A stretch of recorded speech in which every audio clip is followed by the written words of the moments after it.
The Azerbaijani constitution provides for a republic with a presidential form of government. Legislative authority is vested in the Milli Majlis, National Assembly. The presidency is the main branch of government, dominating the judiciary and legislature. In February 2020, the government conducted National Assembly elections. The election observation mission of the Organization for Security and Cooperation in Europe concluded that the National Assembly elections and the 2018 presidential election took place within a restrictive legislative framework and political environment that prevented genuine competition in the elections. The Ministry of Internal Affairs and the State Security Service are responsible for security within the country and report directly to the President. The Ministry of Internal Affairs oversees local police forces and maintains internal civil defense troops. The State Security Service is responsible for domestic matters, and the Foreign Intelligence Service focuses on foreign intelligence and counterintelligence matters. The State Migration Service and the State Border Service are responsible for migration and border enforcement. Civilian authorities maintained effective control over the security forces. There were reports that members of security forces committed numerous abuses.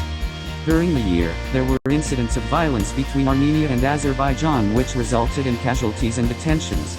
There were reports that Azerbaijani forces engaged in unlawful killings, and cruel, inhuman, or degrading treatment of Armenian forces in September. Complaints submitted by Azerbaijan and Armenia to the European Court of Human Rights accusing each other of committing atrocities during the fighting in 2020 and 2016 awaited the court's ruling. Armenia submitted new complaints regarding the September fighting.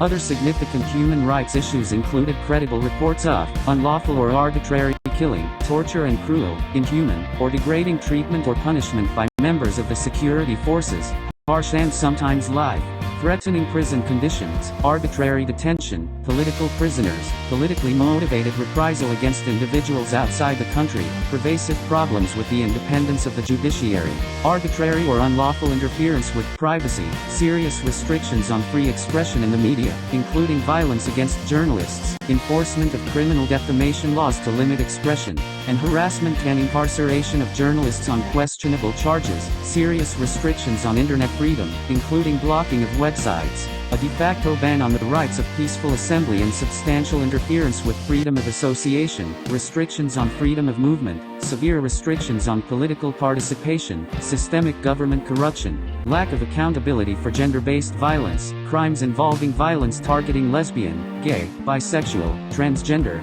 queer, and intersex persons, significant restrictions on workers' freedom of association, and existence of the worst forms of child labor. The government did not prosecute or punish the majority of officials who were reported to have committed human rights abuses and acts of corruption. Impunity remained a problem. There was no reported progress on government investigations of alleged abuses committed by Azerbaijani armed forces or individuals during the 2000